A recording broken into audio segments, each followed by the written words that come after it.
یاد کیجئے اگر اصحاب کہف نے ایمان کو چھوڑا ہوتا تو اللہ تعالیٰ ان کا ذکر نہ کیا ہوتا. سورہ کہف کے اندر آیت نمبر 13, 14, 15 نحن نقص علیک نبأہم بالحق انہم فتیۃ آمنوا بربہم وزدناہم ہدی وربطنا علی قلوبہم اذ قاموا فقالوا ربنا رب السماوات والارض لن ندعو من دونہ الہا لقد قلنا اذا شططا ہؤلاء قوم اتخذوا من دونہ آلہہ لولا یاتون علیہم بسلطان بین فمن اظلم ممن افترى علی اللہ کذبا. اصحاب کہف مطلب غار والے بوڑھے لوگ تھے, بزرگ لوگ تھے, بچے تھے, نوجوان تھے. کتنے تھے؟ 3 یا 5 یا 7 تھے. ارے کیسے وقت میں اٹھے؟ اللہ کا نام لینے والے.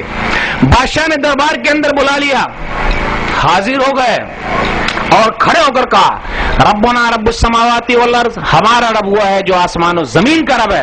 ہم انسانوں کو رب نہیں مانتے, اللہ نہیں مانتے. یہ طاقت کس نے پیدا کی؟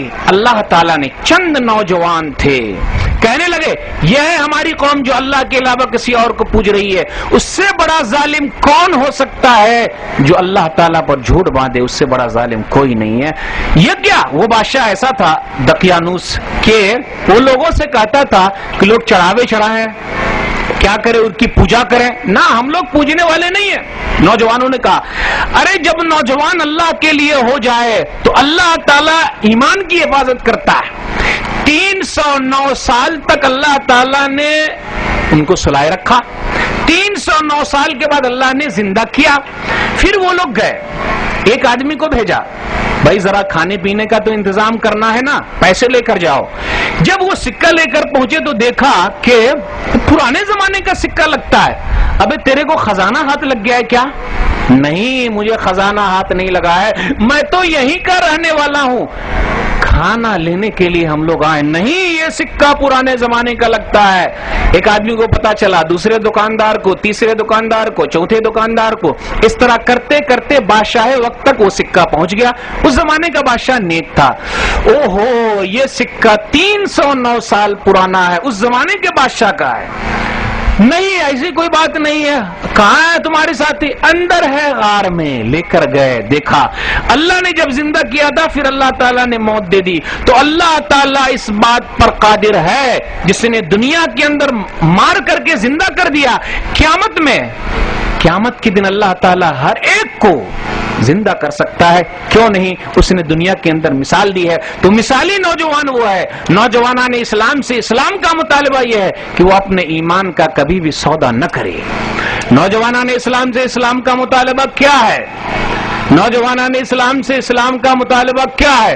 ارے اسلام کا مطالبہ تو یہ ہے کہ وہ اپنی جوانی کو رب کی عبادت میں لگا دے, جوانی کو دیوانی میں نہ گزارے, جوانی کو چوراہے پر کھڑے ہو کر غیروں کی بیٹیوں پر آواز کسنے میں نہ گزارے. ہمارے نوجوان ساتھی کہتے ہیں جی ابھی تو جوان ہے نا, عیش کر لیتے ہیں, بعد میں سدھر جائیں گے, ٹھیک ہو جائیں گے, اچھے ہو جائیں گے. نہیں یارو, بات کو کس نے دیکھا ہے, کل کو کس نے دیکھا ہے. آج کا کام کل پر نہ ڈال. کر جوانی میں عبادت کاہلی اچھی نہیں, کر جوانی میں عبادت کاہلی اچھی نہیں. جب بڑھاپا آ گیا کچھ بات بن پڑتی نہیں. بوڑھے ہونے کے بعد کیا ہو پائے گا؟ جوانی میں توبہ کرنا پیغمبرانہ کام ہے. سب سے اہم چیز تو یہ ہے جوانی کی عبادت. اس لیے آدمی کو چاہیے کہ وہ آگے بڑھے. یاد رکھیے قیامت کا دن ہوگا, صرف اللہ کا سایہ ہوگا, کسی کا سایہ نہ ہوگا. اللہ اپنے سائے میں کس کو جگہ دے گا؟ دوسرے نمبر پر کس کا نمبر آتا ہے؟ ایک حدیث کے اندر آیا, صحیح بخاری کتاب الحدود کتاب نمبر 86 حدیث نمبر 6806, باب نمبر 19, باب فضل من ترک الفواحش. سبعۃ یظلهم اللہ یوم القیامت فی ظلہ یوم لا ظل الا ظلہ. 7 ایسے لوگ ہیں کہ اللہ تعالیٰ قیامت کے دن اپنے سایہ میں جگہ دے گا جس دن کوئی سایہ نہ ہوگا. اس حدیث کے اندر عرش کا لفظ نہیں آیا, اس لیے ہم کیا کہتے ہیں, اللہ اپنے سایہ میں جگہ دے گا. عرش کے سایہ کا لفظ نہیں بول سکتے. یہی تو اصل چیز ہے نا کہ جو چیز جیسی ہے اس کو ویسے ہی بیان کیا جائے. اللہ اپنے سایہ میں جگہ دے گا. نمبر 2,